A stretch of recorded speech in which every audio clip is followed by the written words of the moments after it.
in Malaysia, and he's on a flight back, and he said, provided his flight will be on time, he will try to join us. And I see Maria Boboshko. Hello, hello. Maria, very nice to see you. You are close to Vigen because Vigen is in St. Petersburg today. Not with the, in fact, Claire suggested to start with one question the parents raised last time. And they said, we have a child with one cochlear implant. The child is in a signing school, and the progress with spoken language is very poor.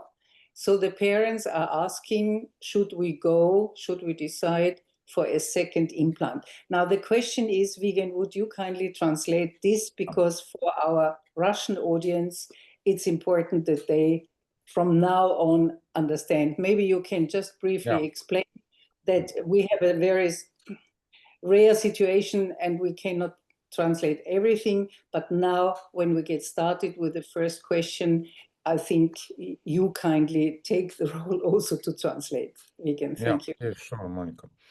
Уважаемые друзья, начнем с вопроса, который остался без ответа во время прошлой сессии неделю назад.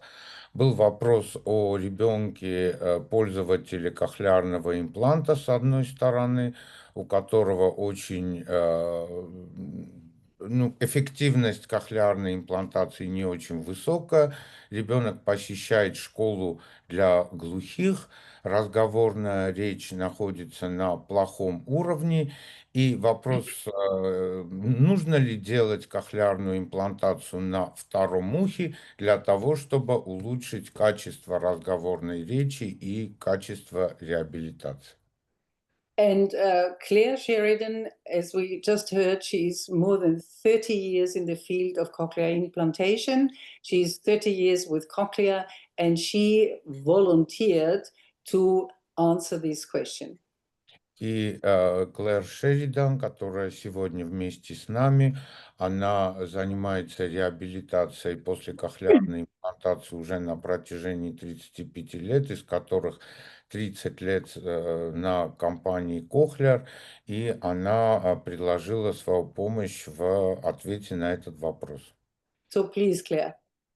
So it's a long answer, and I think it's important to go back, kind of to think back to when you're deciding for an implant for a child. If you imagine your chronological age, so the age the child actually is, the longer you wait to get an implant, the bigger the gap between their chronological age and their hearing and spoken language age. Just break it, because he needs to translate. Sorry, you'll have to keep reminding me to stop.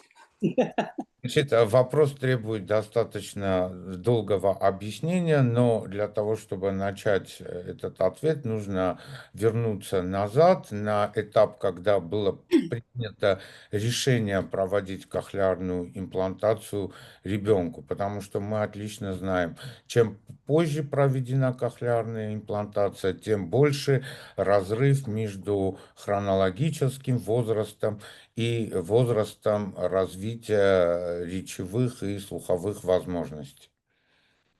So you imagine the gap between actual age and listening and spoken language age. The child gets an implant, and what your goal is to try and close that gap, which means you're expecting that child to make faster progress than a hearing child would make. И мы уже сказали, что имеется разрыв между хронологическим возрастом и возрастом речевых и слуховых возможностей, и когда такому пациенту делается кохлеарная имплантация, то мы ожидаем, что этот разрыв будет сокращаться, но фактически мы ожидаем у ребенка прогресс, который должен быть быстрее, чем у нормально слышащего ребенка. So that's a big ask, but some children do. Some children actually manage to close the gap. Some children make year-on-year progress, so the gap is maintained. And some children make progress, but the progress is slower, and so the gap gets a little bit bigger each year. И это достаточно сложная задача, уменьшить этот разрыв. Некоторые дети справляются с этой задачей, другие справляются в той или иной степени. Но вот основная, и даже некоторые дети демонстрируют именно вот эти темпы, которые быстрее, чем у нормально слышащих. Но у всех детей это происходит по-разному. If you want to close the gap, the easiest thing to do is to make sure that that gap is as small as possible. So the earlier, once you've diagnosed the child's hearing loss, you know a cochlear implant is the right thing for them. The sooner you can get that implant, the smaller the gap is, the easier it is to close the gap.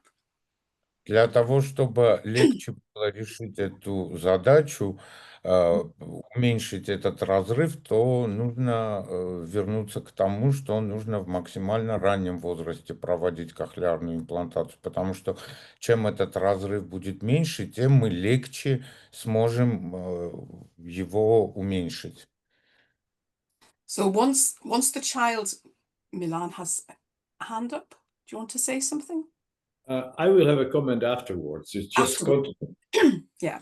So the trying to close that gap, you get the implant. If you get one implant, then you've got access to sound. You've got access to that speech banana, and that makes the big difference. If you get two implants, it doesn't make quite as big a difference, but it does make a difference. And this is what I'm going to tell you now is anecdotal. Sorry, the last. So it's like a story rather than a scientific paper. Anecdote. Да. Значит, чем значит, меньше будет этот разрыв в разнице между хронологическим возрастом и речевыми и слуховыми возможностями ребенка, тем мы лучше закроем этот разрыв. Но для того, чтобы закрывать этот разрыв, нам нужно ребенку обеспечить доступ к звукам, который будет обеспечен первым имплантом, который даст доступ к звукам и доступ вот к речевому так называемому банану, и ребенок сможет эффективно закрывать этот разрыв. Но доступ ко второму импланту, да, дает преимущество, но не дает особых преимуществ в плане быстрого уменьшения этого разрыва между хронологическим возрастом и речевым. So I went shortly after two implants, bilateral implants, were approved in the UK for children. I went into one of the clinics there and I was sitting in the waiting room, and there was it was a little while afterwards, and there were some children in there who had two implants. And the first thing that struck me was how the children were turning to whoever was talking. And you noticed it, that they got more clues as to who was talking, and so would turn and look at their mother, or turn and look at their grandmother or their father. And when they turn, their microphones are facing the sound signal, so they just get a bit of a better signal faster because they know where to look. They might not have perfect localization, but they're somehow tuned in to just turning a little bit better, meaning the microphones are in the right place to pick up that sound, and also they're able to deal with noise a little bit better. Какие преимущества? Прежде всего, из опыта Клэр, когда в Великобритании была предоставлена возможность всем детям получать 2 кохлеарных импланта, она при посещении одной клиники столкнулась в зале ожидания со семьями, с детьми, которые ждали приема. И среди них было много детей, имплантированных билатерально. И она отметила, насколько отличается поведение этих детей. Они прежде всего локализовали источник звука. Да, эта локализация не была идеальной, но все равно они имели возможность локализовать источник звука. А что означает локализация? То есть они поворачивали голову, и микрофоны речевого процессора более быстро оказывались в состоянии воспринять полезный речевой сигнал. Естественно, это все сказывается положительно, в том числе и на поведении ребенка. Кроме этого, билатеральная кохлеарная имплантация имеет некоторые преимущества в шумной обстановке. So would you recommend the parents, I mean, we have effect, the child received the implant and so on. Would you recommend the parents to go for a second implant? Like, this is the other point. It depends on the duration between the first implant and the second implant. So the longer the gap, the less benefit you're going to get. So if you can get 2 implants early on, either at the same time or short distance, then that's great. What crossed my mind last week when that parent raised the question was, there are so many other things that can make a difference to the child's outcome that for me, for that child, I would be thinking, well, are there other things that we can do that will help that child with their listening and spoken language that will have a big effect? One of them is to make sure that the device is worn all waking hours. If the device isn't on, then the child's not able to make the most of their hearing. The second is to try and engage that child when they're wearing the devices in as much spoken language interaction as possible. Not therapy as such, but actually every moment that the parent is with the child or another carer is with the child, that they're engaging in natural, everyday conversation. And a good thing for a parent to do is to draw a line on a piece of paper and think, what do I do with my child from the minute they get up all the way through the day to the moment that they go to sleep? Okay, I'll let I'm you sorry. translate and then I'll say something else. Вопрос доктора Ленхарта состоял в итоге, нужно ли рекомендовать кохлеарную имплантацию на втором ухе у такого пациента? И ответ был, что общеизвестно, что эффективность билатеральной кохлеарной имплантации напрямую зависит от времени между проведением первой и второй кохлеарной имплантации. Идеально, если они проведены одновременно, а далее, чем больший срок разделяет 2 операции, тем хуже будет эффективность второй кохлеарной имплантации. Но у данного ребенка необходимо принять во внимание много других факторов, и можно очень много изменить в других направлениях. Но для этого нужно быть уверенными в 2 вещах. Первое, что с точки зрения технической аппаратуры у ребенка, то есть речевой процессор, все у ребенка работает. И кроме этого он пользуется устройством, то есть устройство включено в течение всего дня. И второе, нужно добиться максимально возможного речевого вовлечения ребенка. И есть даже рекомендация специально родителям завести дневник, где они должны постоянно в течение дня, каждый час отмечать, что они сделали в этом направлении.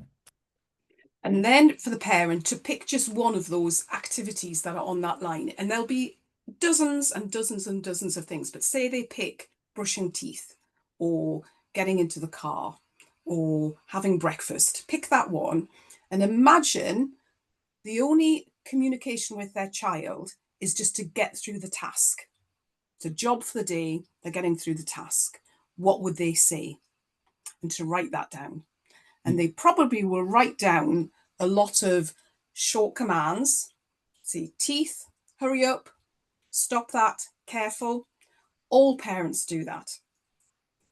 И этот дневник должен также содержать специальные ситуации. Под каждой эти ситуации должны быть задания. Эти ситуации должны быть из каждодневной жизни. Там чистить зубы, завтракать, выходить на прогулку и так далее, и так далее. И каждый день родители должны выбирать как бы одну тему, над которой должны работать и развивать речевые способности ребенка.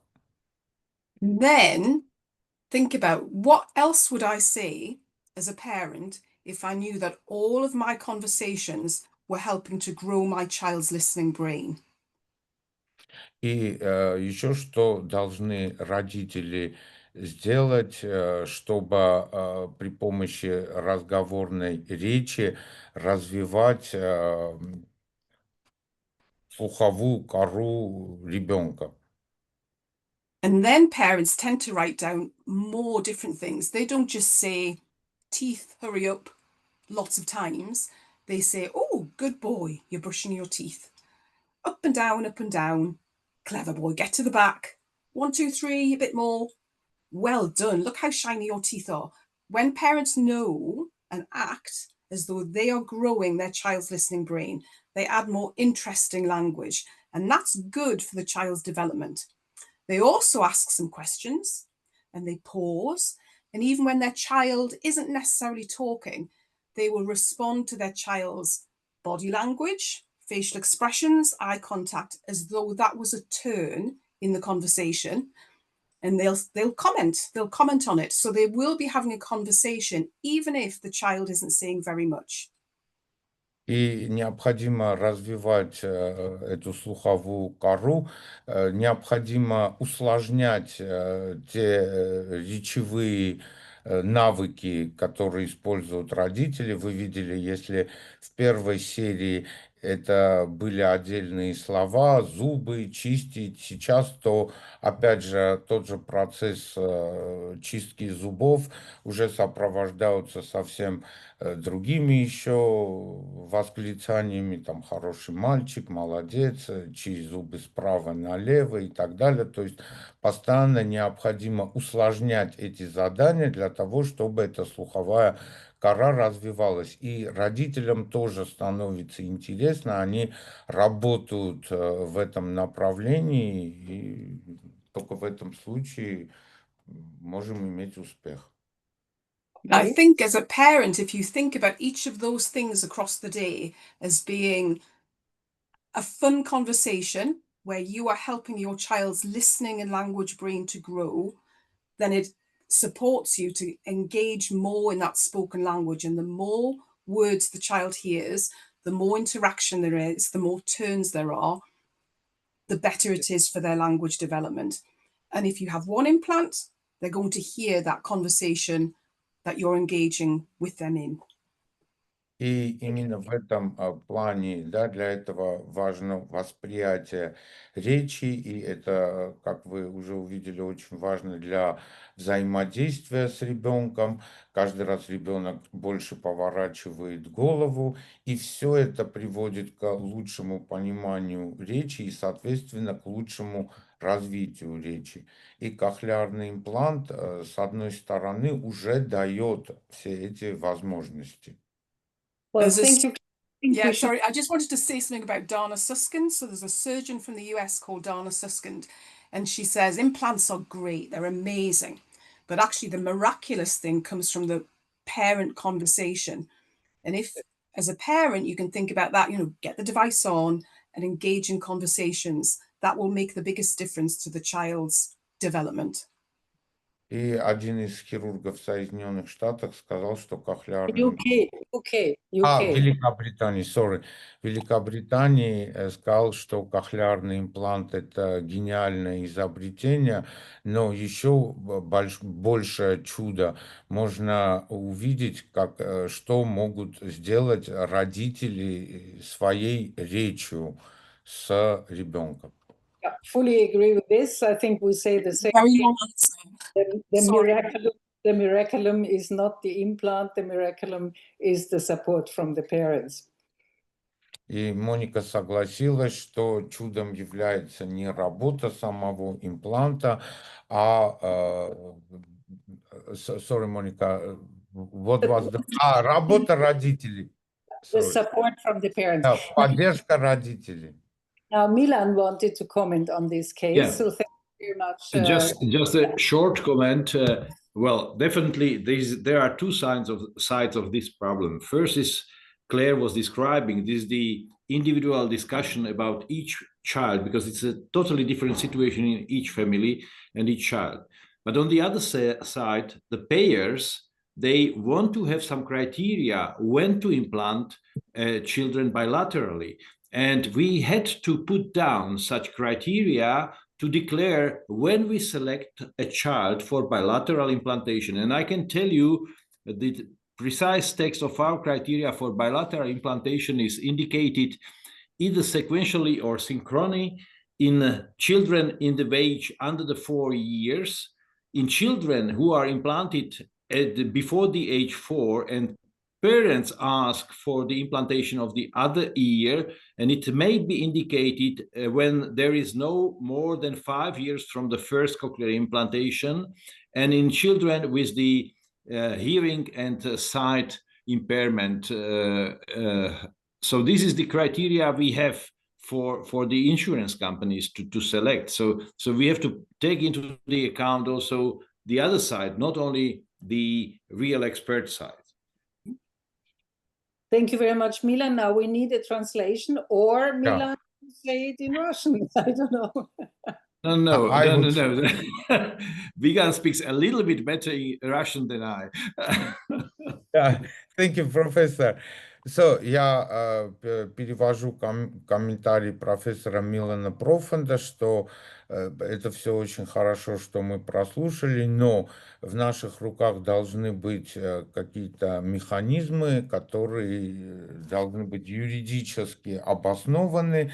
В особенности речь идет о критериях, которыми должны руководствоваться страховые компании или национальные системы здравоохранения для финансирования того или иного вида имплантации. И он познакомил нас с теми критериями, которые на сегодняшний день работают в Словакии. Билатеральная кохлеарная имплантация одновременно или последовательно возможна для детей возраста менее 4 лет. Либо, если первая кохлеарная имплантация сделана до возраста 4 лет, а между двумя операциями прошло не более 5 лет. То есть комментарий профессора был в том, что нам нужно иметь вот такие критерии, всем нужно иметь для того, чтобы там национальные органы здравоохранения могли бы планировать бюджет. Excellent comment. Thank you very much, Milan. Before I ask whether anybody else wants to comment, can I please ask Natalia to let our wonderful lady, Emilia Leongard, into the room? Because Emilia Leongard, as everybody knows, is one of the outstanding therapists in Russia. So Natalia, please let Emilia Leongard in. Natalia, lassen Sie bitte Emilia Leongard herein. Ich habe das schon gemacht, aber das ist nur Internet. Jetzt ist Ekaterina Tortladze aus Georgien. And I also welcome Leo de Reve, who is one of the key people in Eurociu from Belgium. My question is to Davide. Davide, do you want to comment on this case, if I can say, on this question the parents have? As we described, Claire explained there are other ways than a cochlear implant, and Milan explained we also have to take into consideration very seriously what about the funding. So Davide, would you have a comment from Italy? Yes, we have a quite different healthcare system because it is universal and publicly funded. So there's no concern about the funding about a possible second implant, but there is concern because they are public funds, and so we have to care about them. And so the premises, from my point of view, are the condition of this child in terms of the rehabilitative program and how the whole family is managing this kind of settlement and care of the child, because in Italy very few people today go to sign language schools, and frequently they do not care too much about rehabilitation by means of speech therapy. Just a I have second. to stop the translation. Okay. Yes, thank you. Комментарий нашего коллеги доктора Брота из Италии в том, что в Италии ситуация немножко другая, чем во Словакии. В Италии кохлеарная имплантация финансируется государством, поэтому нету очень жестких критериев, в каком случае делать билатеральную кохлеарную имплантацию. Что же касается непосредственно вопроса, который мы обсуждаем, этого ребенка, то здесь нужно обратить пристальное внимание на уровень и кондицию этой реабилитации и какую поддержку ребенок получает от семьи. Потому что, опять же, из опыта Италии, если ребенок с имплантом там, попадает в школу для глухих, это означает, что уровень этой реабилитации и поддержки семьи недостаточен. И это все привело к низкой эффективности операции. And we have some subjective measures of that. So the social environment of the family and the collaboration in the rehabilitative program. And from another point of view, object measures, for example, the data logging of the cochlear implants that can tell us if they are matching what is required for a good outcome. If these premises are matched, we can think about a second implant. If these premises are not as good as we expect, I would be more and more cautious about a proposition for a second implant. And my concern is to give a child one implant that is life-saving, and if it is useful and necessary and the premises are good, then we can move to the proposition of a second one in this case. Otherwise, a bilateral implant is the recommendation in congenital hearing loss. So. Значит, и на эту недостаточный уровень семейной поддержки и поддержки родителей есть два вида измерений. Субъективное измерение – это посмотреть на социально-экономический статус семьи и в каком социальном окружении и возможностях растет ребенок. И второе – это более объективный метод, это посмотреть в речевом процессоре сбор информации по использованию устройства, то есть сколько времени в течение дня ребенок пользуется этим устройством, в какой акустической обстановке он находится. И речь о второй имплантации нужно поднимать только в случаях, если вот эти два пункта, по ним у нас нет вопросов и в социально-экономической плане семьи, и в плане пользования устройством. Но если один из этих факторов находится в недостаточном состоянии, то вторая имплантация ничего не даст. И нужно больше внимания обратить вот на исправление этих двух факторов и уровня реабилитации. А так, всегда показанием к билатеральной имплантации является двусторонняя сенсоневральная тугоухость в глубокой степени. Thank you very much, Davide. Interesting, the situation in Italy, whereby I don't know, maybe this has changed, but when I was still very active in the company, Cochlear, the situation in Lombardia, for example, was much better than the situation in other parts in Italy. Is this still the case?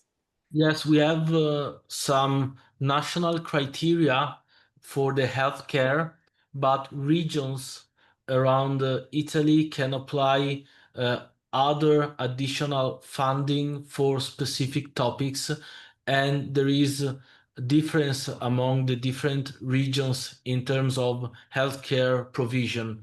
So there is a discrepancy, especially between the south of Italy and the northern part of Italy. And so there is also movement of patients because of this. So a lot of patients from the south seek for medical answers beyond cochlear implantation in northern regions because they have more funding for the healthcare. And this is still going, and we are still trying to face it. Very interesting.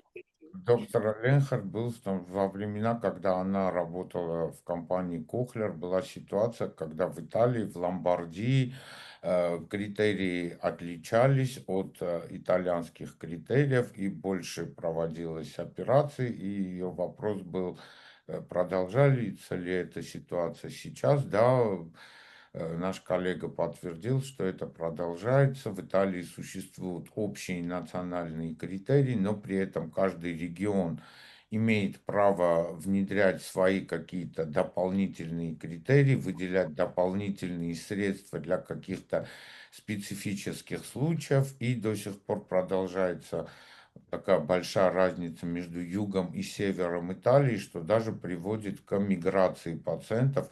Многие пациенты, которые живут на юге, предпочитают лечиться на севере Италии, потому что там больше возможностей.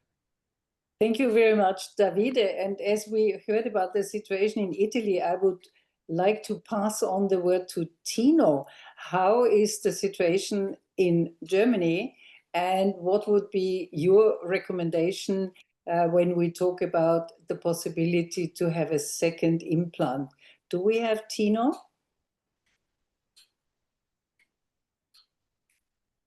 Oops, looks like, oh yeah, here he is, Tino. You heard what our friend from Italy said. So my question is to you now, what is the situation in Germany? Yeah, we always have to differentiate between cochlear implantation, bilateral or sequential cochlear implantation in children and in adults. There are differences. Early implantation of bilateral sequential cochlear implantations, and we know this from many studies, results in better outcomes. And we all know that inter-implantation intervals more than 10 years lead to poorer results in performance, especially in noise. And therefore, our translate. Please, give time for translation. Thank you. И о ситуации в Германии. В Германии совсем другая ситуация, и прежде всего отличаются значит, показания к билатеральной кохлеарной имплантации у детей и у взрослых. И, естественно, у детей рекомендовано проведение билатерально одновременной кохлеарной имплантации, потому что многие исследования доказали, что наилучшие результаты получены при одновременной билатеральной кохлеарной имплантации. Что же касается последовательной кохлеарной имплантации, то, опять же, результаты научных исследований подтвердили, что если период между двумя операциями более 10 лет, то это приводит к более скудным результатам реабилитации. Пациенты имеют большие трудности, в особенности в шумной обстановке. Yeah, and if we have a bilateral cochlear implant indication, we tend to implant simultaneously both sides. И если же у данного пациента есть показания к проведению билатеральной кохлеарной имплантации, то в Германии стараются такого пациента проимплантировать одновременно билатерально. Yeah, but for several reasons, we have some children who, I don't know why, just get one implant, and then early bilateral sequential cochlear implantation should be encouraged. Но при этом непонятно по какой причине все равно имеется группа пациентов, у которых есть только один имплант, и необходимо решать вопрос о проведении второй операции. Yeah. However, we don't have in our guidelines no special criteria when to perform the second year, but I would recommend not to wait so long, more than 4 to 6 years, and then we have to discuss the results with the parents, especially. И в Германии нету конкретных критериев для проведения имплантации на втором ухе, но рекомендация профессора не, чтобы этот период был бы не более 10 лет, идеально от 4 до 6 лет. And is there a difference in funding in Germany? I mean, does it depend?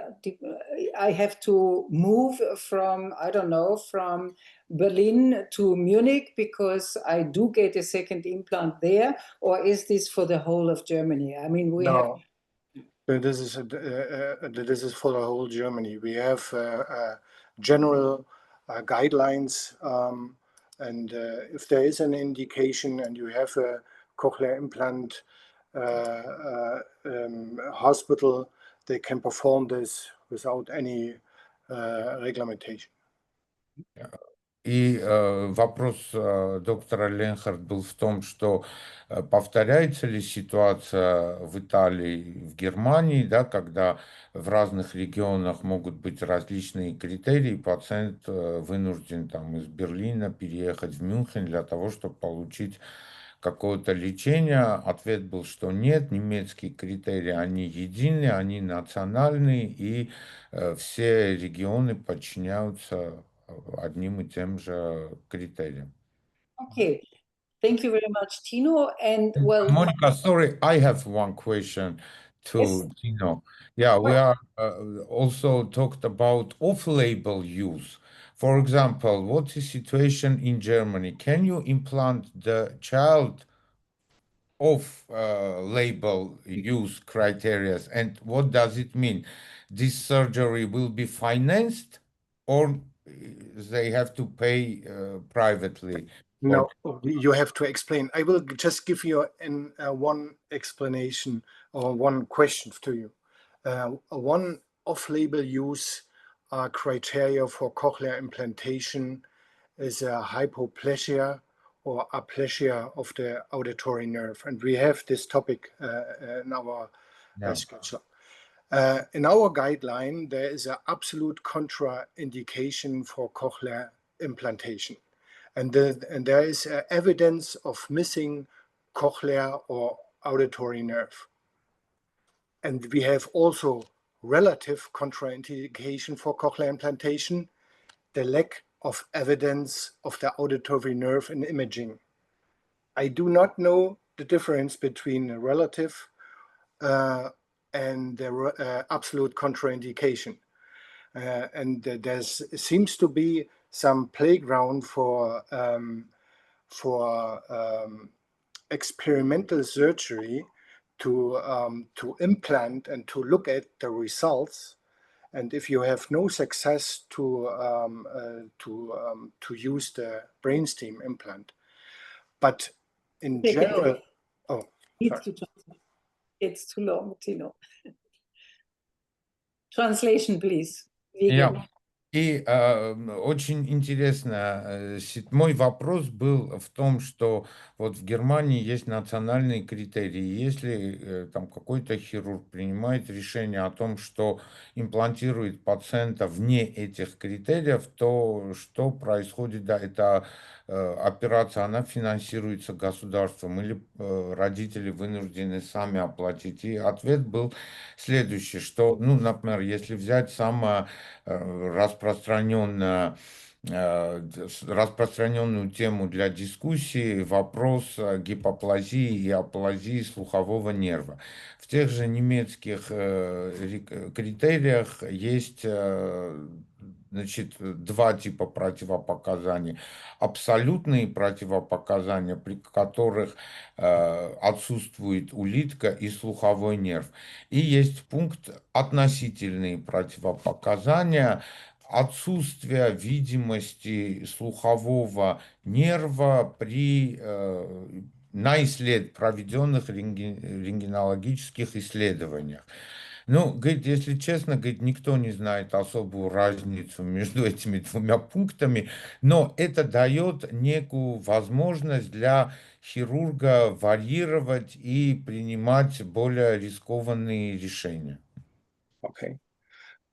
For typical cochlear implantation, we should prove, we should take the contraindication, and I would always recommend to follow the reglementation. I would never perform a cochlear implantation in such a case with no nerve at all. But there is a playground for interpretation, and this depends on the clinic head if he decides to perform this cochlear implantation. And you have to discuss this not only with the parents, but you have to discuss this always with the insurance. If you get a letter from the hospital with a MRI description, no nerve, they will not give you the money for the implantation. And that is really, really critical. И профессор подтвердил, что, опять же, здесь каждый хирург, когда клиника принимает решение сама, он сам лично никогда не будет оперировать ребенка, у которого нету слухового нерва, нету никакого подтверждения его наличия. Но, как уже было отмечено, вот такие достаточно широкие критерии дают возможность для небольшого варьирования, и некоторые клиники идут на это, но нельзя забывать о страховых компаниях, потому что если страховая компания увидит там результат МРТ, где указано, что слуховой нерв отсутствует, то в этом случае они не будут финансировать эту операцию, это будет большая проблема для клиники. Поэтому нужно с ними тоже это все обговаривать. Okay.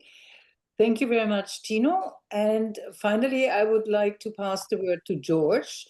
I'm sure you also have a comment on this. And I see we also have a comment in the chat, and this comes from Brian Cleary, and he is from Ireland, as I mentioned at the beginning. He said, as someone who experienced sudden hearing loss, the process of going from perfect hearing, single-sided deafness, and so on, tinnitus, the CI is very enlightening.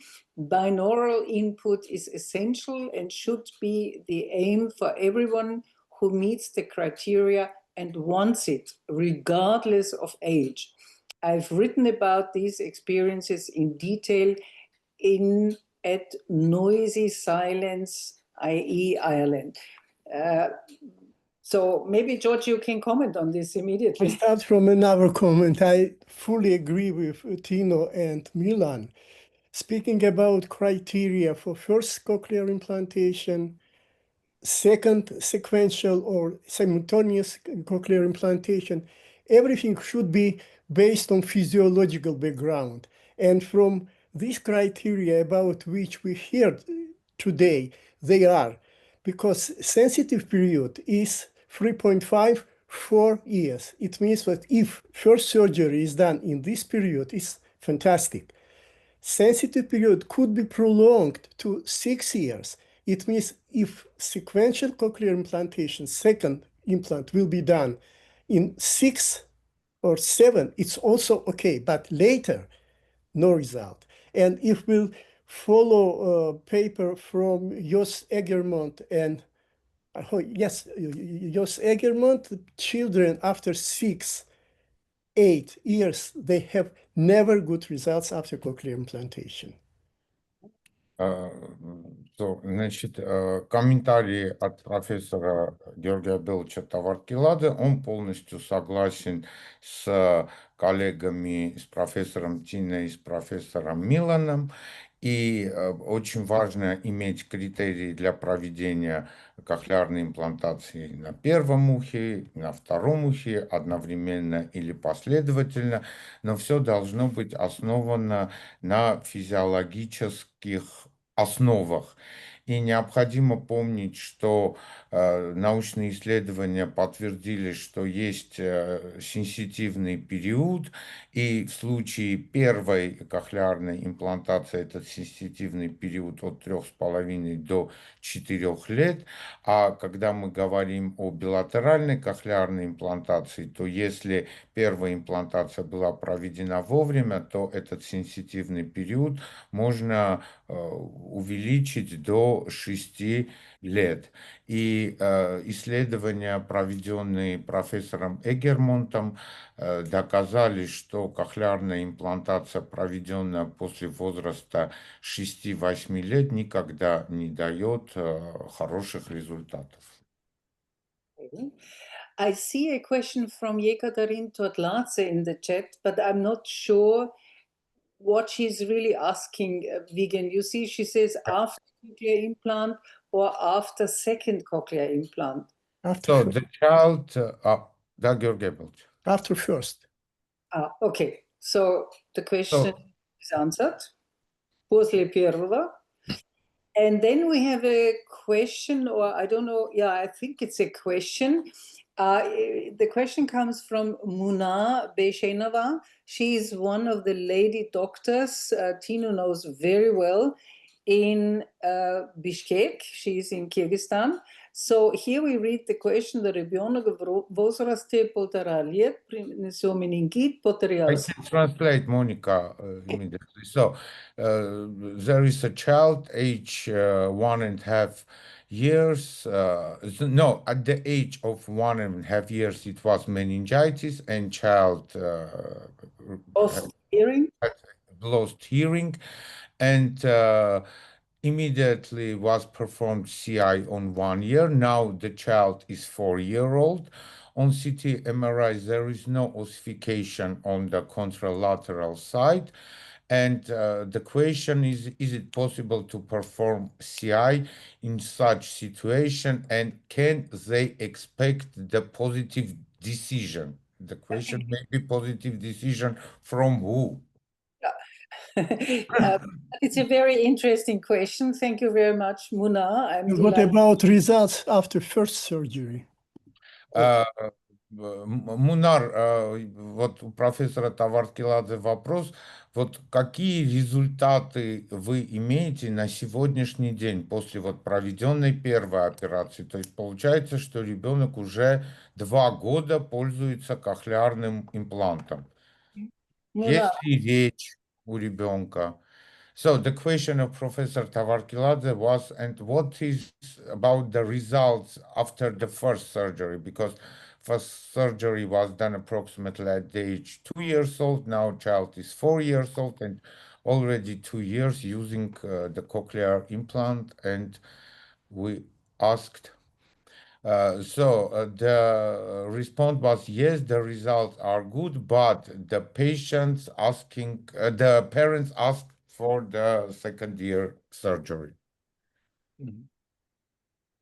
So you would say, yes, why not? A second implant, George? Yeah. The parents would have to pay, I understand. Муна, это значит, что родители должны платить за второй имплант? And we have a question from Shirin. She's also from Kyrgyzstan, and she says in English, so would you kindly translate into Russian? Vigen, can you see the comment from Shirin Runabayeva? And Muna says, yes, the parents have to pay, but if they can pay, why not, no?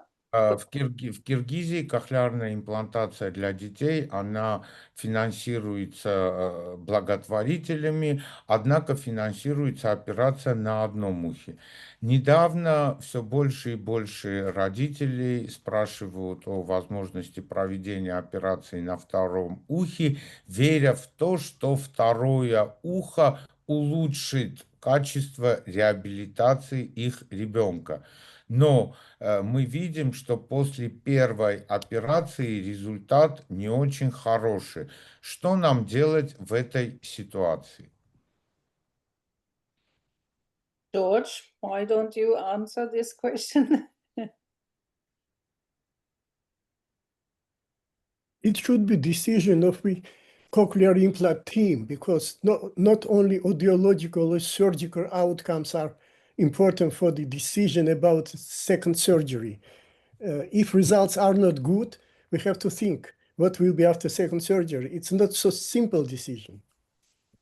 И ответ профессора Таваркилады, что ответ на этот вопрос не очень, он очень сложный, и он должен обсуждаться всей командой Центра кохлеарной имплантации, и не только хирургами, аудиологами, потому что необходимо оценить уровень реабилитации и принимать решение, что можно сделать на каком этапе. Решение трудно. George, do you think that in some cases the parents may not have given a lot of support to their child? So the result is, like we say in French, comme ci, comme ça. Comme ça, yeah. And they think, oh, we will pay for the second implant and the problem will go away. Agree, yeah.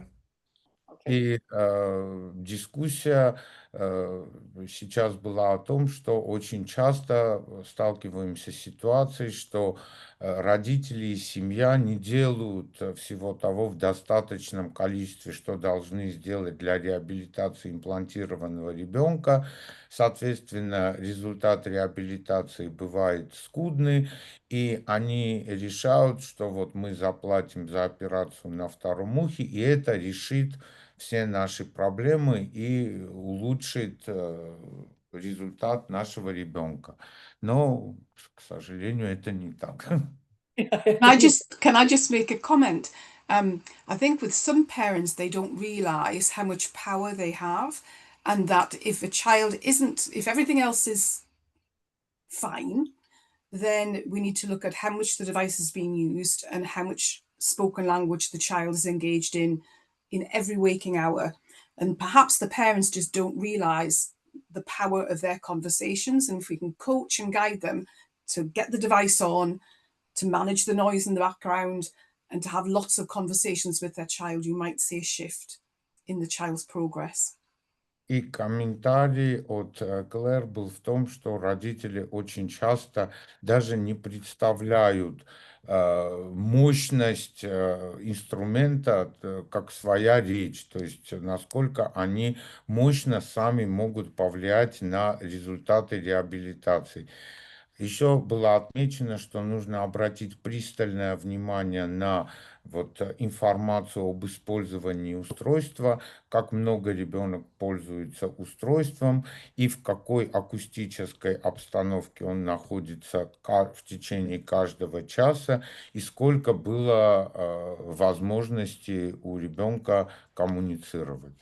Это все в руках родителей. I think we have from Shirin another ethical question, very interesting. She's writing in Russian and she says, well, but if the parents pay, what should we do? Should we say, well, if you pay, we will see?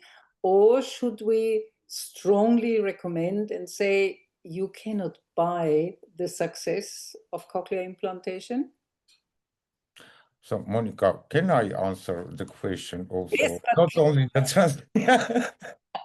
but So, in such situation, what I recommend, I explain the parent in detail that the overall result wouldn't be much better after the second implantation, but I always recommend the implantation on the second ear.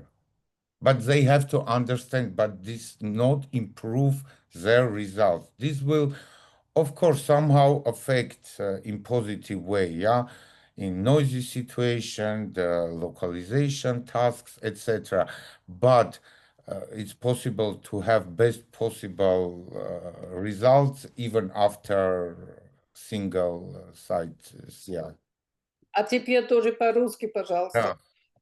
И мой ответ был в том, что, как, например, я рекомендую в таких случаях, я подробно объясняю родителям, что что вторая кохлеарная имплантация не повлияет на общий результат ихнего ребенка, что результат не станет лучше. Да, будут опосредованы некоторые улучшения, да, в плане разборчивости в шумной обстановке, улучшения локализационных возможностей. Но это все революционно не изменит общую ситуацию. Отличный результат можно иметь и после имплантации только на одном ухе. Can I make another comment as well? Because it says here, so the expectations of the parent should be realistic. I think the expectations of the parent should be that the power is in their hands. So once they have the device, getting the device on is their job. How do children learn to listen and talk? They're engaged in spoken language conversations. So they should expect to be the people in charge of doing that. And I don't know if you use the hearing tracker in the Smart app, but that can show you, the little green bars show you how much speech a child hears in a day. And it's not to say to a parent, you're a good parent or you're a bad parent. It's to look at the green bar and think, how can we make that bigger? What can you do to make that bar bigger and to give them a goal just to get a little bit more speech each day? И опять же, возвращаясь к реалистичным ожиданиям, опять же, надо напоминать родителям, что очень мощный инструмент находится в их руках, и они могут очень мощно повлиять на реабилитацию ребенка. И необходимо помнить о возможностях вот этого hearing tracker, это в приложении Nucleus Smart App, если речь идет об имплантах Nucleus, есть возможность увидеть, в какой акустической обстановке и сколько в течение находился ребенок, сколько в течение дня пользовался и так далее. Необходимо вот эту всю информацию отслеживать, показывать родителям и объяснять, что они могут очень мощно повлиять на весь этот процесс. Thank you very much, Claire. And George, yes, microphone. I can also comment, if a child was small, so implantation was early implantation, but outcomes are not good, it could be also problem with central auditory system. In this case, if we are thinking about second implantation, I recommend to perform a registration of cortical responses. Very good. I have also a comment regarding the system. In our healthcare system, when the healthcare is provided for free from the state health insurance, there is no chance for a parent to pay to the hospital for the implant. So they cannot buy the implant. They only must rely on the decision of the expert committee how to proceed. But they cannot come to me with the implant, please implant it, I bought it. И два комментария у нас было. Первый комментарий от профессора Таваркиладзе, что если в случае проведенной в раннем возрасте кохлеарной имплантации у нас нету хорошего результата, то, возможно, у ребенка также есть поражение центральной слуховой системы, и поэтому рекомендуется регистрация корковых потенциалов для определения дальнейшей тактики лечения. И комментарий от профессора Профанта, что очень много также зависит от системы здравоохранения, которая действует в стране. К примеру, в Словакии национальная система страхования, она подразумевает, что она оплачивает кохлеарную имплантацию. То есть, если специальная комиссия приняла решение, что этот пациент кандидат, в этом случае оплачивается. Если нет, то пациент не может прийти к хирургу с купленным имплантом и сказать, вот я не кандидат, но, пожалуйста, проимплантируйте меня. Very interesting comment from Milan. And of course, the ladies who asked the question, they come from Kyrgyzstan. And in Kyrgyzstan, the government doesn't pay. So either the implants come as donations, the Qataris bring them, whatever. So this is a different situation. But I would very much ask, and I'm interested, Tino, what happens if a parent comes to you and you say, well, the insurance companies will not pay for this because it's not according to our recommendations, to our guidelines, and the parents say, well, I'm happy to pay, I bring the implant. Tino, can you then perform the surgery? Microphone, Tino, microphone. I have never seen such a case. Either you have an indication for cochlear implantation and then you can perform the surgery or not. The question would be always, if you have cochlear implant criteria in cases of malformation, you have to ask the insurances and to explain your indication. That would be the way to solve this problem. We ask the insurance and then we get a second opinion from another department, and they recommend something, and then they agree the surgery and everything is fine. But I would not perform a surgery without indication. You have to finance all the follow surgery, all the complications. It is impossible in Germany to go this way. Okay. И вопрос доктора Ленхарта состоял в том, что какова ситуация с этим вопросом в Германии, и ответ профессора Джарта был в том, что с подобными ситуациями в Германии он не сталкивался, потому что даже если у пациента есть какие-то сомнительные показания, нет единого мнения, является ли он кандидатом или нет, все равно это обсуждается со страховой компанией, и кроме того, документы пациента консультируются и в другом отделении для получения второго мнения. И невозможно представить себе ситуацию, что если пациенту противопоказана кохлеарная имплантация, в Германии ее сделают. Okay. And I see Davide raised his hand, so I assume he wants to comment. Yes, we have a similar condition of those from Milan, so it's up to the referral center to decide if it is appropriate or not to perform a second implant. But sometimes in Italy, since it is funded by the public healthcare system, the main concern of families is about what it may happen to the first implant. So it's not about is the hearing outcome as well as those of the first implant, but what it may happen to me if the first implant may have a failure. So sometimes they accept to perform a low performing procedure in order to have the guarantee to have hearing in case of the fail of the first implant. Okay. Interesting. Интересный комментарий от нашего коллеги из Италии, доктора Брото. Значит, в Италии ситуация такая же, как в Словакии. Все зависит от рекомендаций центра, который направляет. Если центр принял решение, что необходимо провести операцию первую или вторую, то эта рекомендация выполняется.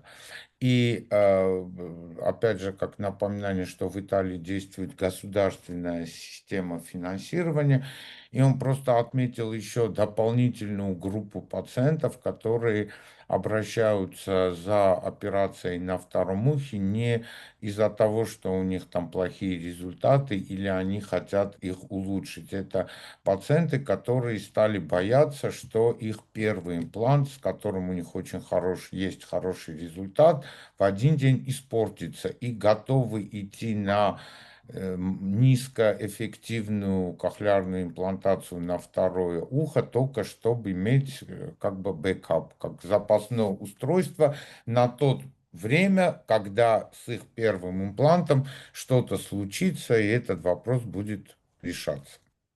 Thank you very much, Davide. Interesting comment that there are parents who are afraid the first implant may fail. A very different question we have here from Tia, and Tia is apparently from Georgia, and the question is in Russian. So would you kindly translate, Vigen? Can you see Yeah. the question? She's talking about the anomaly of the cochlea. Yeah. So the question is which results we can expect if we have inner ear anomaly, especially she indicated the cochlear anomaly. It's very difficult to obtain good word recognition after such implantation. What you can recommend to obtain best possible result? Maybe first question to Tino, our very experienced surgeon. What would you recommend here?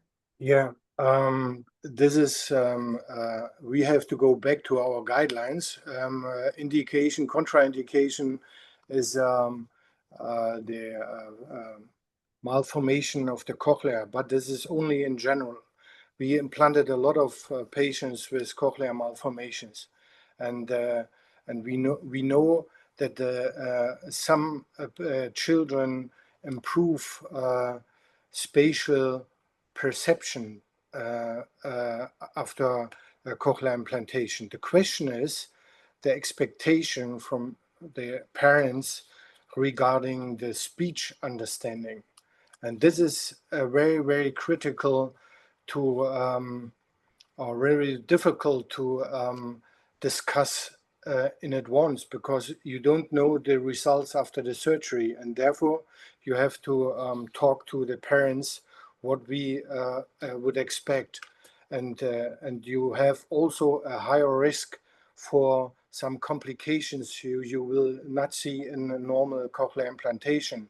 For example, a gusher phenomenon, or you have a malformation always with the facial nerve, you need a longer surgery time. And this has to be discussed in detail prior to surgery with all your team, and then you can recommend this. And this is independent. Tino, it's getting long. И для того, чтобы ответить на этот вопрос, необходимо вернуться назад к критериям, показаниям и противопоказаниям. Мы знаем, что в противопоказаниях есть различные аномалии развития внутреннего уха, но, опять же, за последние годы все больше и больше пациентов с аномалиями внутреннего уха подвергаются кохлеарной имплантации.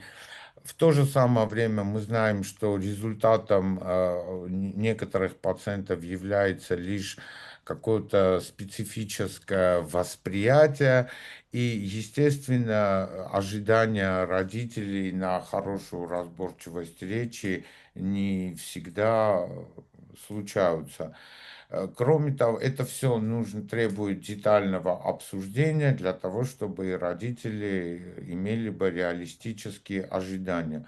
Другое дело, что мы должны всегда помнить о более высоком риске развития хирургических осложнений при проведении кохлеарной имплантации у пациентов с аномалиями развития, например, Гашер-синдром, или же, что в случае мальформации лицевого нерва, в этих случаях операция длится намного дольше, чем обычно. Все эти вопросы должны быть детально обсуждены всей командой. Yeah. Okay, the stronger the malformation of the cochlea, the poorer the results seems to be, and this has to be discussed also.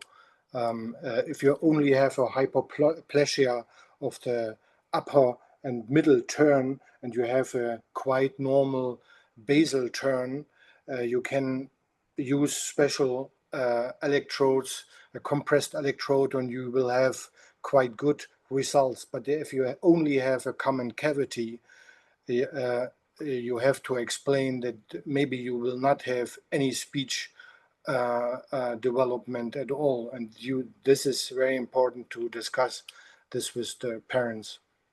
И что важно обсудить с родителями, что различные аномалии развития внутреннего уха дают различную эффективность. Чем более выражена аномалия, тем хуже будет результат кохлеарной имплантации. Например, если мы имеем гипоплазию верхнего и среднего завитков улитки и нормальный базальный завиток, то в этом случае выбор специального электрода позволит достичь оптимально возможного хорошего результата у этого пациента. Но если мы говорим о пациенте с общей полостью, то в этом случае мы не можем ожидать хорошую разборчивость речи вообще. Соответственно, все эти моменты должны быть детально обговорены с семьей. Okay. I see hand raised, Davide. Yes, yes. We know that for enlarged vestibular aqueduct and incomplete partition type 2, the results are excellent. For incomplete partition type 1 and type 3 are good, but not so stable over time, maybe. Alternate result for common cavity because it's not so predictable. And also in my experience with auditory nerve deficiency, we have patients who can perform very well and those who not perform, while in Michel deformity, rudimentary otocyst, or cochlear aplasia, there is a contraindication for cochlear implantation, and so brainstem implantation is the required type of surgery and rehabilitation. So we quite know how to manage these malformations right now in 2025, but some malformations are still unpredictable. For example, the common cavity, it's in our experience, those who can give wider results from good to very bad results.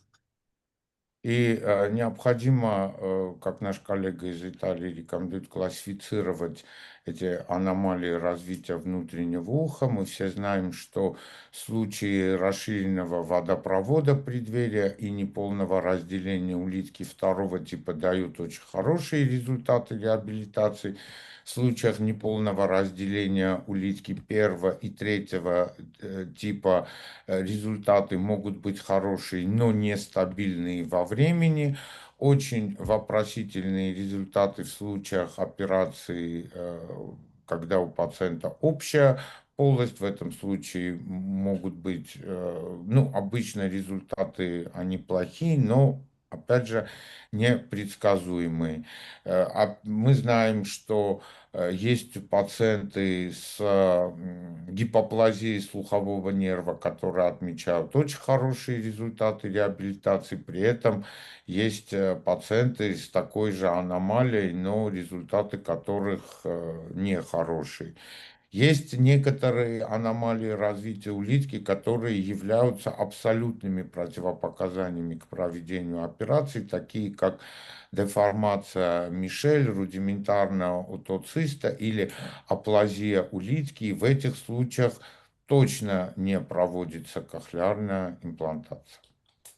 The cochlear hypoplasias are a word apart. The Not specific aplasia, I said. Aplasia. I was adding something. Yeah, sorry. Cochlear hypoplasias are a word apart, and the specific features of each malformation, according also to the nerve features, required a tailored approach. So it's very different, the approach in these cases. Значит, требуют особого внимания пациенты с гипоплазией слухового нерва. И все эти пациенты, они требуют индивидуального подхода, которые должны быть основаны также на оценке функции и наличия слухового нерва. Okay. Thank you very much, Davide. I'm sure, Milan, you have a lot of experience. So maybe, Milan, you also want to make a comment concerning these anomalies and what kind of results have you seen?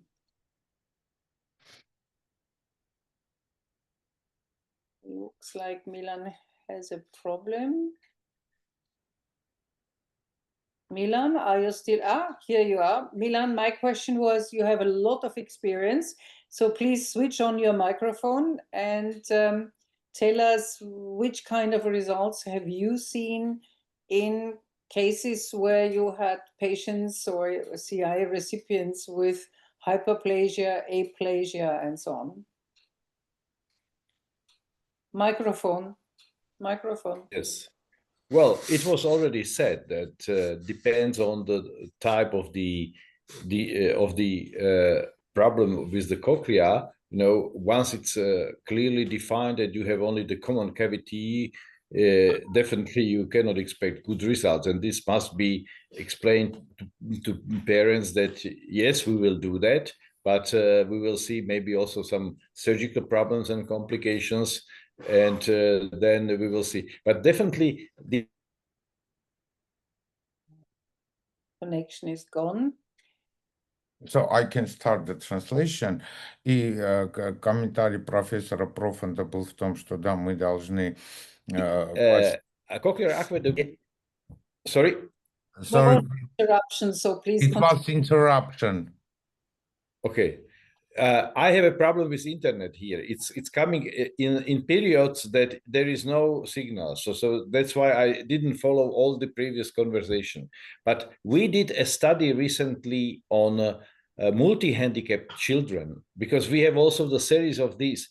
And these questions we were discussing today very often come from these multi-handicapped children, because as George Tavarkiladze mentioned, there is always some other problem. If the result is not good in otherwise good expected results, there might be other problem, and this is the problem of the multi-handicapped children, where definitely you have to take into the account that this condition may be the reason that the child does not provide the expected result. And we have to take care about it. So it's always like that, you know, I'm also working in the countries where people have to pay for the implant. And my criteria, when I'm taking into the account that parents have to pay for the implant regarding the real outcome, is much more strict than the criteria I have at home, when I know that if we do not get the good results, in fact, it doesn't cost the parents too much. So this is two different worlds, and somehow we should work on the situation, especially in these Central Asia countries, where at least for pediatric programs should be government coverage. И комментарий профессора Профанта был в том, что мы должны классифицировать аномалии развития и обсуждать возможные результаты с родителями. Например, та же общая полость, да, в этом случае мы можем иметь и хороший результат, и плохой, но при этом еще можем иметь хирургические осложнения, поэтому все эти вопросы должны быть детально обсуждены. Недавно, значит, они закончили исследование, которое было проведено у детей с множественными сочетанными пороками развития. И, как сказал профессор Таваркиладзе, если у ребенка, которому кохлеарная имплантация была проведена своевременно, плохой результат, то, возможно, это связано с какими-то другими причинами. И именно эта причина бывает, вот, приводит к тому, что мы не можем получить того результата, который мы хотим у этого ребенка. Другой вопрос, который профессор осветил, что он тоже вынужден иногда работать в других странах, и в таких случаях у него абсолютно разные критерии, его собственные, которые действуют в Словакии и действуют в каждой конкретной ситуации, когда сам родитель должен заплатить за операцию своего ребенка. И критерии, когда сам родитель платит за операцию, они намного жестче, чем те критерии, которые он применяет в клинике, когда, если даже имплант, оплаченный там, государством или страховой компанией, не даст того результата, который хотелось бы, ну, хотя бы семья финансово не пострадает. страдает. И это вообще два разных мира, и, к сожалению, именно в странах Центральной Азии мы все чаще сталкиваемся вот с такими вопросами, на которые очень трудно ответить. A very wise decision to have stricter criteria when the parents pay, Milan. A very wise decision. And we have another question. I mean, Shirin says, yes, in Kyrgyzstan, we are at the beginning of the governmental program. And I must say, I have trouble to read what Muna is here writing. I can, Monica. Thank you very much. You can. The child has hydrocephaly, and there is I don't know how it's in English, this shunt, ventriculoperitoneal shunt. Symbol. Sorry. So, on which peculiarities we have to pay attention when we are planning and performing CI in such patients, so with hydrocephaly and shunt? Milan, can you answer this question?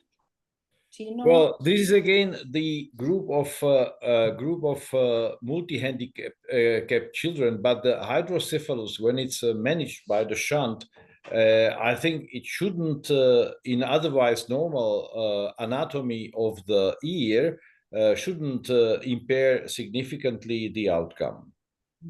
И ответ профессора Профанта в том, что, да, несмотря на то, что ребенок с гидроцефалией, они относятся вот к детям с множественными пороками развития, но если гидроцефалия контролируема, ребенок находится в стадии лечения, то эта гидроцефалия никаким образом не мешает.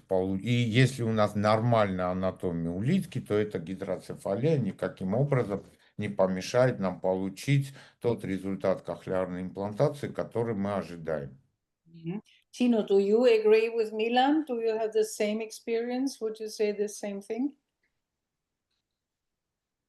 Sorry, the microphone, Tino.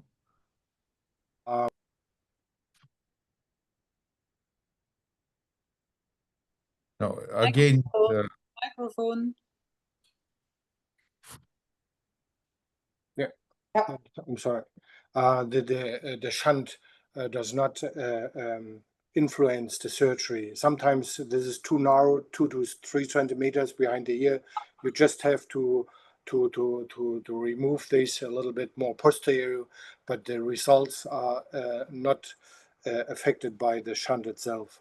Sometimes you can find also phenomenon, very seldom a gusher phenomenon, but we know to handle this situation.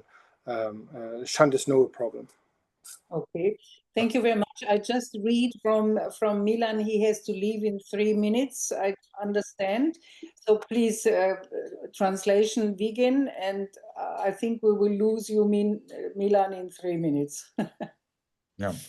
Значит, комментарий профессора был в том, что гидроцефалия, если она контролируема, если установлен шунт, не влияет никаким образом ни на проведение операции, ни на результаты реабилитации. Иногда хирургу, если шунт установлен так, ну, хирург немножко меняет место своего разреза или установки импланта, и очень редко можно наблюдать такое явление, как синдром Гашера, но он тоже контролируем со стороны хирургов и известные методы, как с ним справиться.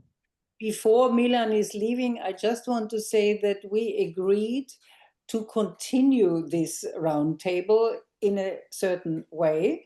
So Milan, we will be in contact with you. We will let you know what will be the next steps, other topics, and it will be an interesting question concerning the consensus statement. And in fact, this is an idea which came from Tino and from Vigen independently. So that's very good to know. We have similar thinking. So Milan, we will be in touch, and we wish you to have a very nice continuation of your vacation.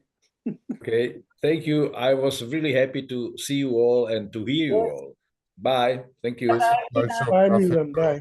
Что он был с нами, и Моника пожелала ему хорошего продолжения отпуска и сообщила также, что сегодняшняя наша встреча так решилась, что она не последняя, она только начало целой серии круглых столов, где будут обсуждаться различные проблемы более специфические, более детальные. Мы также говорили о необходимости создания консенсусного документа.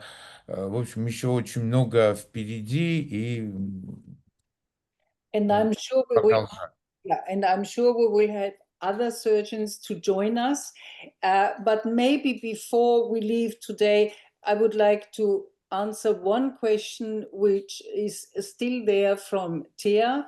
She says, какие дополнительные исследования нужны, если нет результата при ранней имплантации? So the question is from Thea, which additional investigation we can perform if in case of early implantation there is no expected result. So maybe we can ask George. As I told you earlier, in this case, I recommend to use registration of auditory cortical responses to have results about functionality of auditory cortex. And after that, we'll decide which rehabilitation trajectory should be used. Maybe it will be simple top-down or bottom-up, but it depends up to results of functionality of auditory cortex.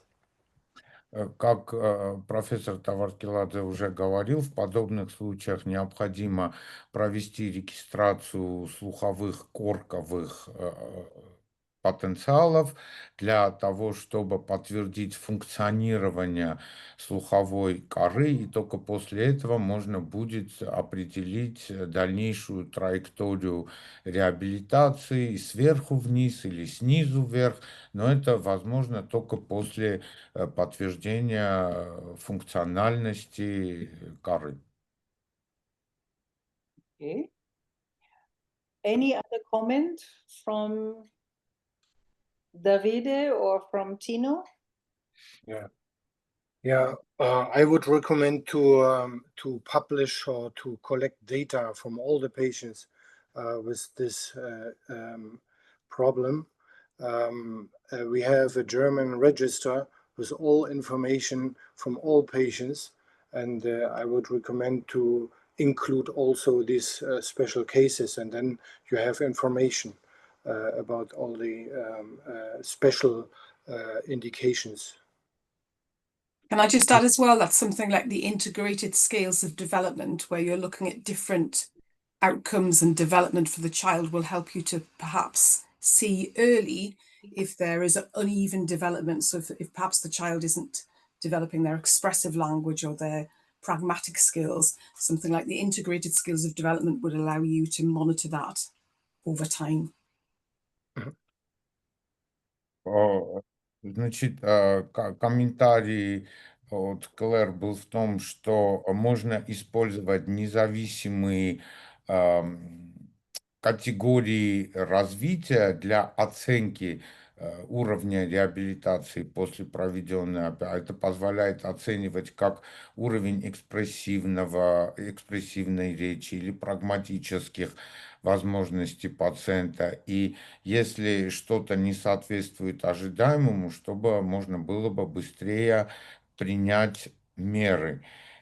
И комментарий от Тино был в том, что необходимо документировать все подобные случаи и ситуации, когда у пациента нет ожидаемого результата. Например, в Германии действует специальный регистр всех пациентов после кохлеарной имплантации, в том числе там есть группа пациентов, специальных так называемых пациентов, что позволяет накопить и в дальнейшем использовать этот опыт, и можно более детально представлять, с какими результатами, в каких случаях мы можем столкнуться. So Shirin is asking, dear Professor Tino, register in Germany, ? Do all the clinics have access to this database? What information does it include? So maybe Tino, you kindly respond to this question. Yeah. Это, пожалуйста, вопрос Тино. Регистрация в Германии, все клиники имеют это и есть доступ для всех. Yeah, all clinics are invited to be registered in Germany, and our hospital is a member of this program. And what we have to include is all the preoperative data, all the surgical data, and all the postoperative data up to 2 years after surgery. And so we know all the speech, free-field speech data from all the patients after 2 years. And the rule is to get in adults 70% speech understanding at 60 dB, and this is the rule. And you get separate statistics for your own clinic, and therefore it's very, very important to select the right candidates for your statistics. And if you include many patients with very criteria for cochlear implantation, you will have bad results. And this is also an issue. You need good candidates for good results. И вопрос по поводу регистра в Германии. Да, все клиники приглашены участвовать в этом регистре, в том числе клиника, где работает профессор. Туда необходимо, значит, предоставить все данные предоперационного исследования пациентов, хирургические данные, что было во время операции, и послеоперационные данные в течение 2 лет после проведенной имплантации. Эти данные включают, естественно, все исследования, проведенные в свободном звуковом поле, все речевые тесты, тесты разборчивости речи. И таким образом все данные пациентов в течение 2 лет после имплантации, они собираются. И, например, для взрослых пациентов действует вот такое правило, что хорошим результатом считается, что взрослый пациент должен иметь 70% разборчивость речи при проведении исследования разборчивости в свободном звуковом поле интенсивностью речевого сигнала в 60 дБ. Вот это считается хорошим результатом. Если разборчивость хуже, то значит у пациента худший результат. И каждая клиника получает свою собственную статистику, и это также мотивирует более внимательно отбирать пациентов на кохлеарную имплантацию, потому что если ты отберешь плохих пациентов, соответственно, результаты их будут лучше, и показатели клиники будут, соответственно, хуже. And maybe we should just answer Shirin, because she says very modestly, I'm sorry for such a silly question. This is not a silly question at all, because as she says, we are at the beginning and we want to benefit from the experience in other countries. So Shirin, a very good question, no silly question. И Ширин извинялась за несколько глупый вопрос, но комментарий Моники был, что глупых вопросов не существует. Это все очень важно, все, что мы сегодня обсуждали, потому что вы находитесь еще в начальной стадии, и поэтому очень важен опыт других стран для развития собственной программы кохлеарной имплантации. What I see now is that Thomas Lehnhardt just joined us.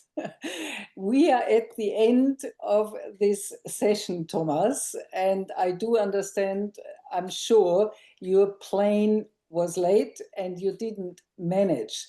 So first of all, welcome to Thomas Lehnhardt, who very recently joined the board of the Lehnhardt Foundation. И мы видим, что к нам присоединился профессор Томас Ленардс.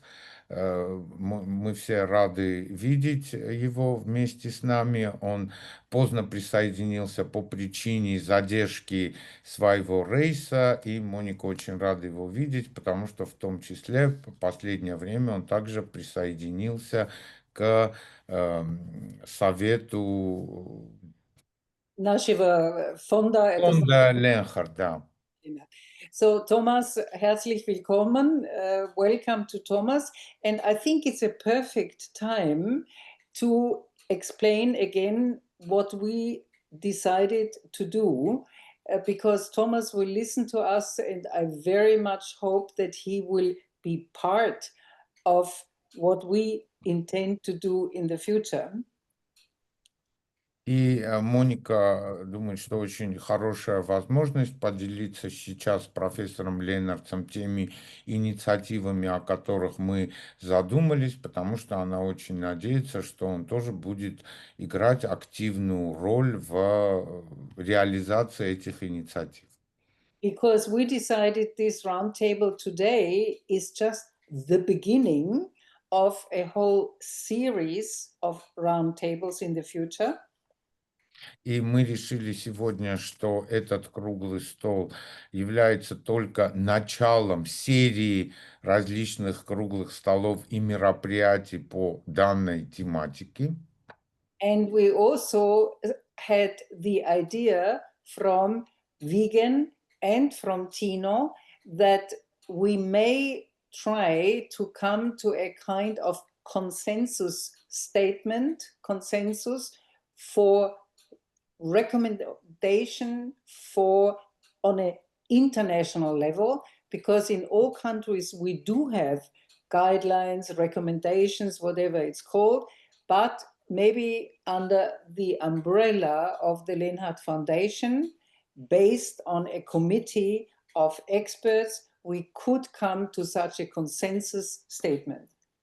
И еще дополнительно мы обсудили возможность и необходимость организации консенсуса и наличия консенсусного документа, который поможет обобщить опыт, который имеется в разных странах, и предложить рекомендации, которые можно использовать по всему миру. Это будет сделано под эгидой фонда Эрнста Ленхарта.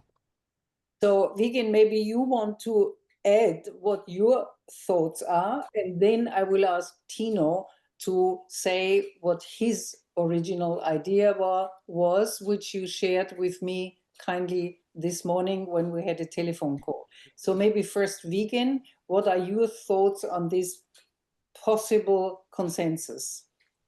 Yeah, so thank you very much, Monica, for this possibility. You already mentioned some of the ideas, and my special interest is, from one side, is criteria for CI, and the second part is the referral criteria. One thing, when the, for example, hearing aid shop or hearing aid specialist, audiologist, when these specialists have to refer patient to the CI clinic, and then which criteria the CI clinic have to use to understand is it patient candidate or no.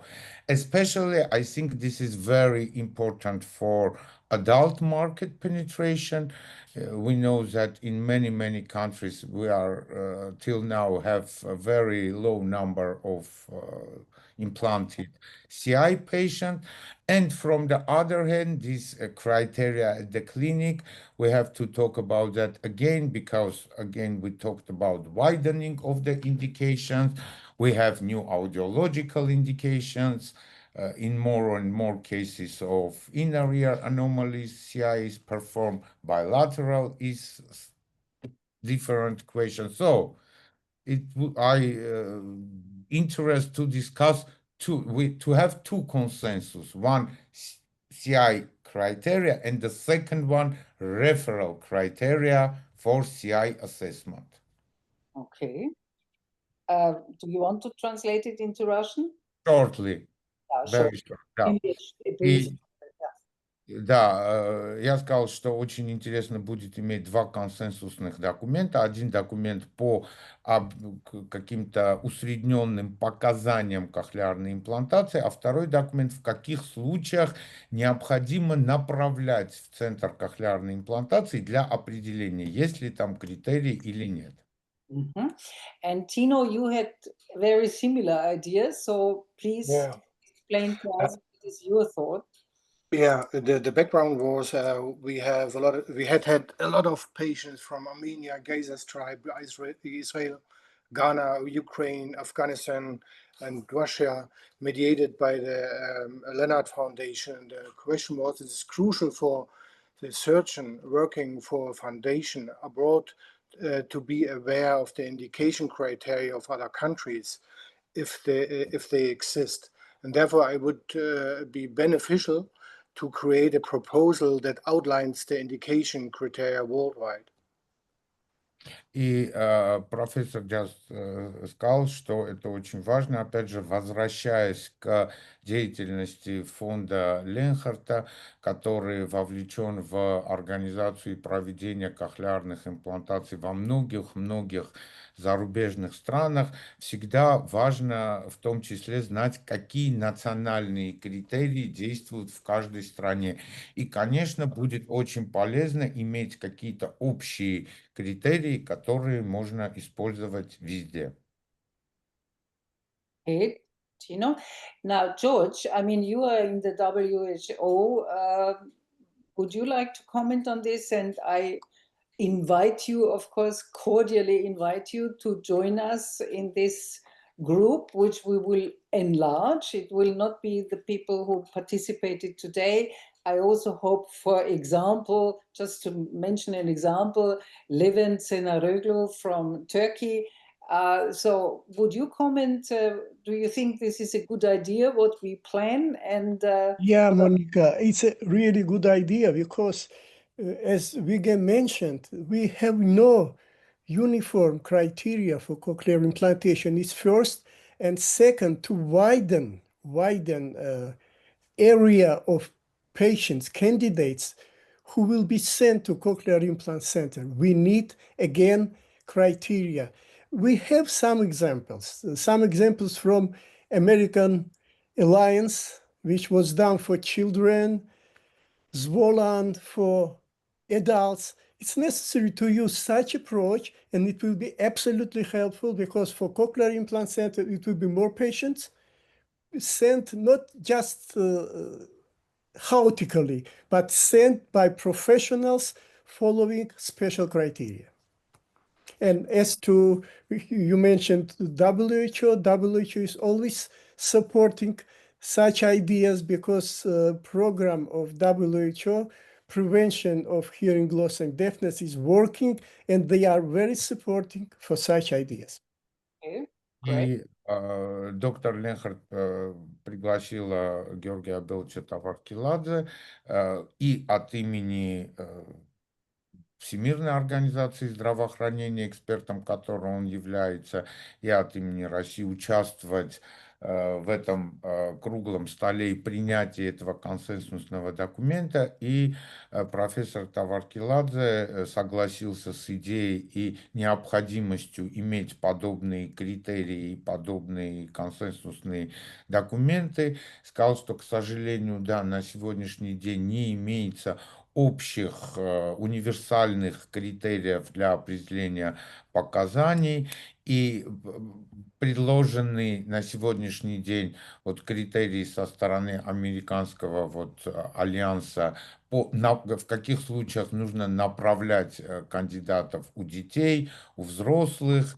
И это очень хорошая идея, она требует дискуссии и принятия этих рекомендаций, потому что это позволит увеличить количество пациентов, направляемых в центры кохлеарной имплантации, и приведет к увеличению количества проводимых операций.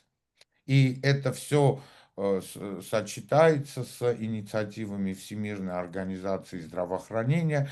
И все мы знаем, что программа ВОЗ по профилактике и лечению тугоухости и глухоты находится в активной фазе, и это все очень хорошо сочетается с инициативами ВОЗ. Thank you very much, George, for this comment. And I'm looking forward because we will meet in Yerevan, and this will be Vigen, George, and Thomas. So we will have a fair chance to sit together and talk not only online. But before we do this, I would cordially invite Davide. I hope you will join us in this group. You will continue to be with us and represent Italy and work on this joint program. Thank you. I will try my best. Okay, well, you are invited and we will keep you informed. I think we need some time to prepare carefully, so we will be well prepared for the next roundtable. In view of we are already mid-November, and then there is Christmas, and Christmas is at different times in different countries. So I guess it will be early next year, but we will prepare a series of roundtables concerning different topics, and of course with the goal to come to these consensus statements. И доктор Ленхард пригласил нашего итальянского коллегу также участвовать в работе этой группы и принятии этого консенсуса. И также сообщила, что решение мы приняли, однако это все требует некоторой подготовки, очень детальной подготовки. Мы уже находимся в конце года, уже Рождество не за горами, и, соответственно, все эти инициативы уже начнутся в начале следующего года, но этот период будет использован для тщательной подготовки и планирования этих мероприятий. And also, I think, George, I may say that you kindly agreed to prepare a syllabus for audiology. And in the frame of our PORA webinars, we will be able to offer a syllabus in audiology, which means that people who are not audiologists on high level, but who want to learn more about audiology, like we have Shirin here, Muna, and so on, we will have a series of webinars which we can offer. Is that correct? As I promised, this syllabus will be sent before 20th of November. Fantastic. Fantastic. Пожалуйста. Также, да, доктор Ленхард сообщила, что есть договоренность с профессором Таваркиладзе об организации специальной серии вебинаров для начинающих, as I understand correct, начинающих, для специалистов, которые имеют небольшой или не имеют опыт в аудиологии, и профессор Таваркиладзе сообщил, что к концу ноября у Моники будет уже план подобных вебинаров. So for today, I would like to thank everybody who participated in this, actively participated in the roundtable, and also everybody who participated in the audience. И доктор хочет выразить благодарность всем, кто прежде всего активно участвовал в круглом столе, и поблагодарить всех, кто сегодня присоединился к нам. I wish everybody a very nice late afternoon, or already a very nice evening, or a spokojnej noci. И Моника желает всем доброго дня, либо доброго вечера, либо уже спокойной ночи. Spokojnej noci в Kyrgyzstan.